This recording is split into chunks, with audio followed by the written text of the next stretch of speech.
Merci de nous suivre encore dans le numéro Yassika. Rien que la vérité tranche Bozali Kolanda à travers le monde. Merci de nous suivre partout.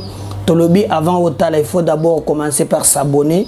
Ceux qui ont s'abonné, au partager, au commenter et au yebisipe baninga qui va s'abonner pour Bolanda. Chaque jour, tous un numéro Mibale Tongo na pourquoi rien que la vérité. Oyo Bozali Kolanda Nanga Moko. Votre serviteur Médard Kankolongo Nazaliwana juste pour réfléchir sur l'actualité politique. La première partie de Tsaki Bino qui est sur la table, la première ministre pour déjà prémature, mais en même temps que le premier ministre Awa Aza Awa Teazena Lubumbashi. Alors nous allons réfléchir sur les conséquences parce qu'en réalité le premier ministre a levé l'option à boycott à cause de la naïveté. Chinarambo bengiye na Katanga yango kabila ngota na ba ferme partout azango combien nazalaki na Congo central soki ozoli kabomo aventure azana ferme balobi na est kuna azana ferme na Katanga yango venza akanela ba ferme to likambonini na Kingakati awetikele za ferme ata mungu na lobi ke ne bakoboto la yo mto banda ko gérer azana ba ferme sikoyo na commune ferme ya Katanga mais Pépé lobby pour lui accueillir comme on a donc la procédure veut que ce qui motion ezali na premier ministre ba notifié dans les 48 heures à koya pour s'expliquer mais Pépé lobby est allié azu avion naie accueilli na Lubumbashi.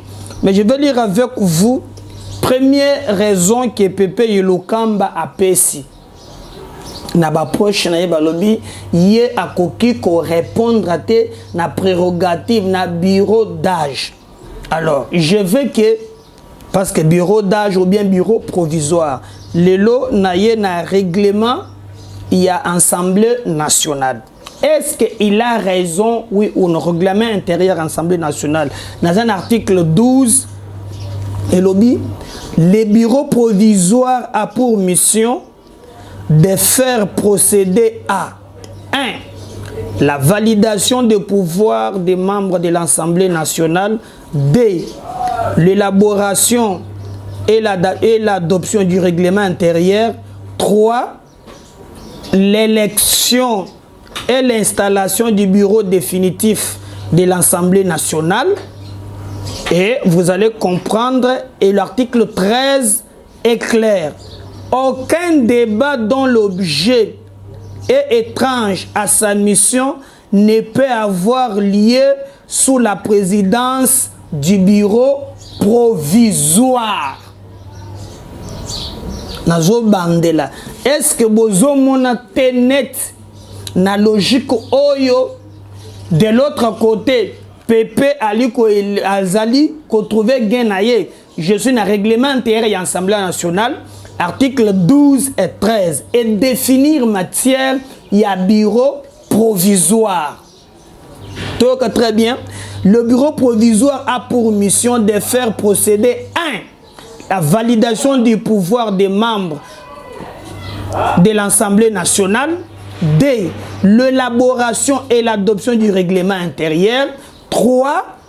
L'élection et l'installation du bureau définitif de l'Assemblée nationale. L'article 13 précise aucun débat dont l'objet est étrange à sa mission ne peut avoir lieu sous la présidence du bureau provisoire.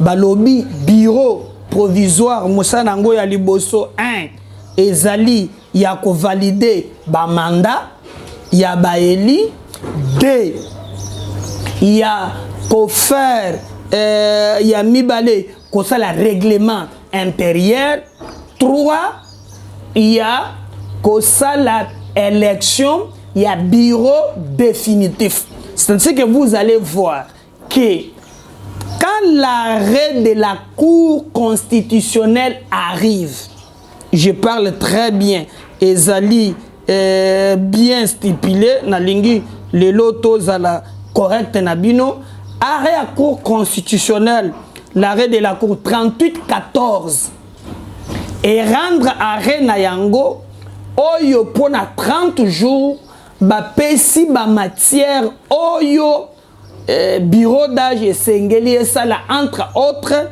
élections il y a bureau définitif et na entendement ya bandeko ya fait cesser elingi kolobake il n'y a que le bureau définitif oyo ekoki kobengisa Pepe Ilukamba et confirmer sur un règlement intérieur.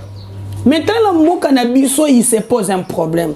Le problème est que Moutounion sauté, Azali appelé, il a interprété constitution. C'est pourquoi la Cour constitutionnelle, il y a différence entre la Cour constitutionnelle,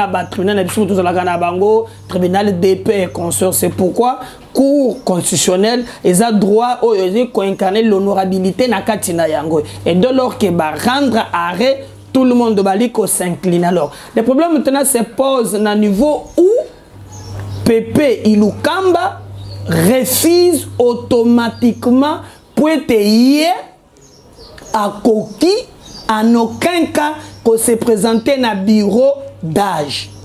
Maintenant, il y a Cour constitutionnelle 38-14, Cour constitutionnelle épaissit bureau d'âge ba prérogative et n'entendement non ba kosa la ba faire courante mais aussi pour na kotika vidite bureau d'âge et na droit ya kosa la plein droit musala ya bureau autobengi définitif.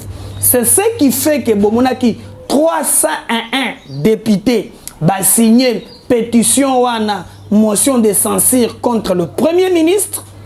Ça son niveau l'oukamoya ko s'amende s'il ne s'amende pas et qu'on pose quand même problème ou cause la très dangereux. Et pour nous, nous pensons ce qui nous intéresse. Est-ce que quelles sont les conséquences si Pepe Ilukamba accueille dans les 48 heures, on va constater son absence.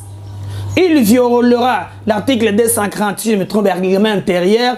Oh, il outrage même, donc il aura outragé le Parlement. Ça, c'est de 1.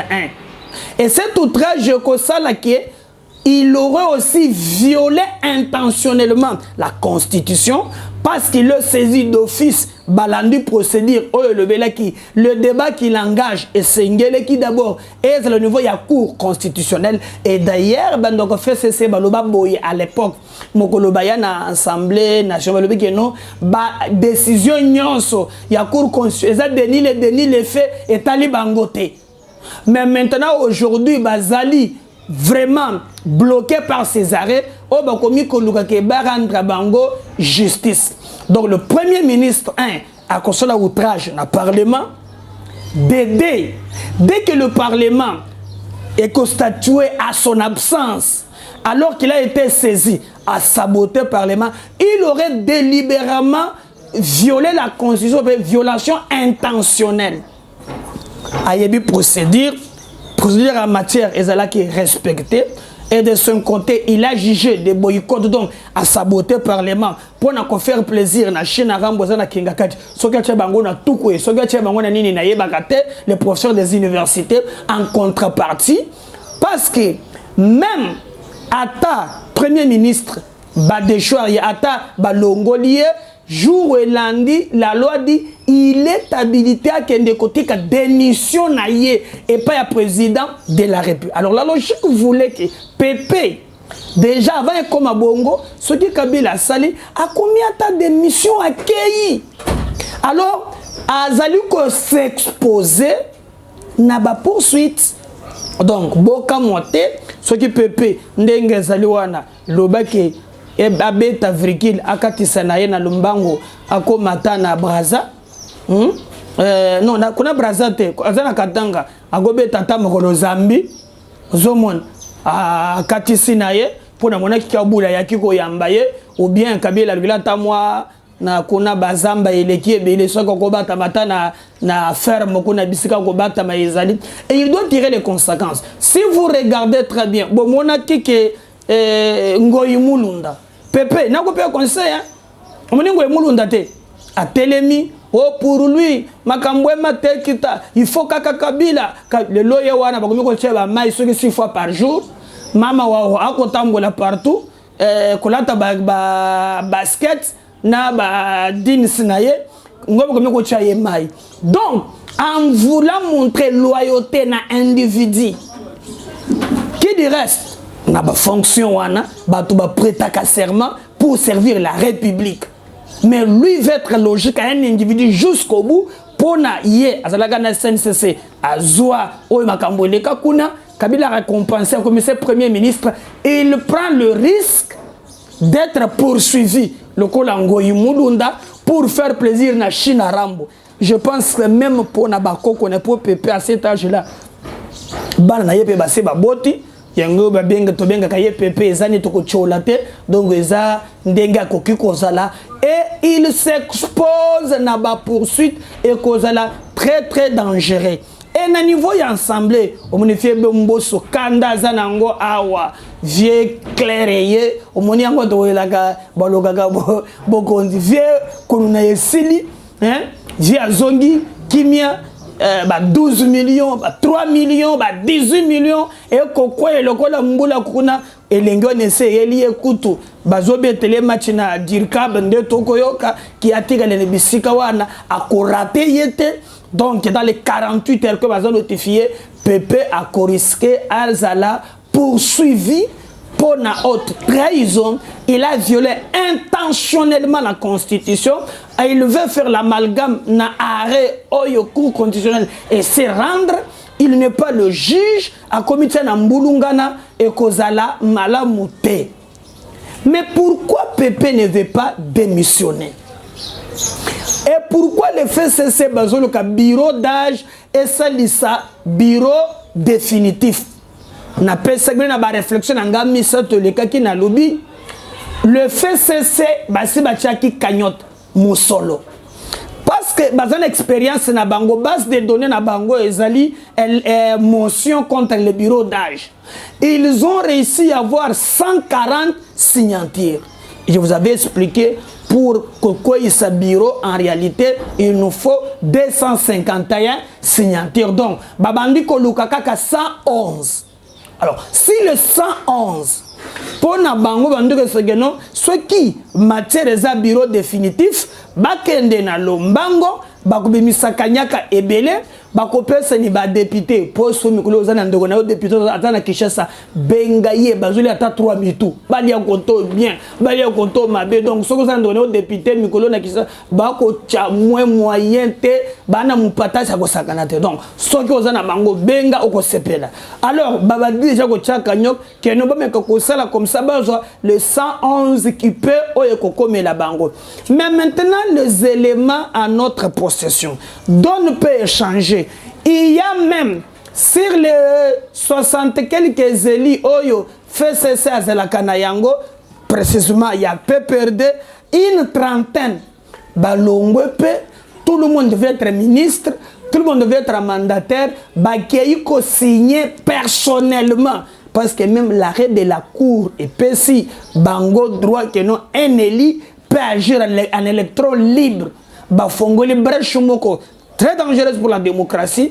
Donc mon même bandeko ya peu perdre ba député ba KIP et pas un formateur à titre individuel. Le bien Chadara les misibiso zone biso toye ba signer acte d'engagement na lolenge na bango moko. Et nous avons même expliqué maintenant que le président de la République pour une fois il a maintenant la majorité et c'est à lui maintenant de jouer sa carte. Il a fait cesser cash. Est-ce que China Rambo a conduit Malissus que Pépé Ilukamba a subi sort yango Mulunda et le personne a kanda badie pe bambongo na ye consort on ne sait pas. Mais est-ce que Pépé a occupé que démissionner même à partir ya Kolobegao Félix Assali au mani akusala lo la ta vie ya cour constitutionnelle vie Luamba. Et India lobby à Kabila pesa mo konzité tika ninga yale avion balogele avion batindeli a cosine malade akomi ko mbala na ye na Kenya na Belgique na bakoko na ye a permis Pépé a ko risquer ni boloko a ko risquer ba poursuivre ye je ne vois pas. Attendons voir Boutou et Zamoulaï. Peut-être qu'avant, comme Tolala, peut pas comme ça quelque chose. Sinon pas, et que la bas poursuite, il y a que ça canate. Parce que quand vous voyez Pepe Ilukamba, Yona Mende, au Malanga Lambert, na mounia komi ko tomboka. Alors bindene ba ko benga ye kabiliste, Katumbi aza kabiliste te. A regretter, il n'a jamais été premier ministre et même les autres. Débat ici est bandit. Alors, est-ce que Bango Nyonso Bakatis, Namoni Bakoya, Naba Bot, Naba Nin, et puis Bande Konangai, l'homme politique congolais, pour la poste, pour la mbongo. Donc, Nakolo Bake, et copé sa Sony, Nabo Bazalaka ba ministre, 5-10 fois. Donc, à la Tongo, Bachele ka réservoir plein, Azana basi 20, Akendaka na business class na avion, Akotonga ba meuble locaux la nini, Babouaka gena ba musicien, Akangaka ba casino, mais aussi longtemps que Mboka na biso eza na passe. Ilukamba, Ngai na kopé so conseil, Pepe yebisanganan. Soki ba bandoko sur le procès, à Joanna. Okomona que ça passe. Je vous demanderai ce que yo kaka. Kolandeni China rambote. Kabila na mi solo. Kabila na 132 sociétés. Des députés Mogalobak 132. Yo comment na gombi mbo premier ministre peta pe omeli wana ça pe na mbongo mais mbongo yo ko na ba procès.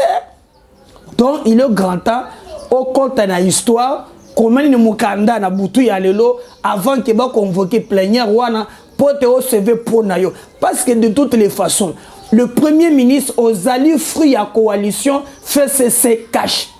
Prendre la abomi coalition one. Boyo kotinga manelo ko yo déjà coalition et si vous faites les cambonines. Au moment que vous commis ridiculiser, c'est pas bon.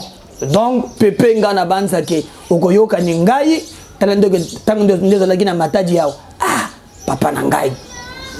Namonaka na bamboka ya bapa. Yango nzamba cheba pour ce Congolais. Bongo mususu et tournaka obe mazaka mais bamona quand même libanda non comment soki likambo par exemple vous savez pourquoi Kaisak a démissionné na France Jérôme Kaisak pour nani parce que ça lagi ba fraude ya ba pako les fraudes fiscaux mais tango Mediapart a commis à Wangani c'est-à-dire au lieu qu'à fouta ba impôt à longo de biloko na ye a chango libanda mais tango ba découvrir kaka info wana à Wangari première fois, deuxième fois, Mediapart qui est allé si preuve, à zélité, qui m'a humilié, il a démissionné.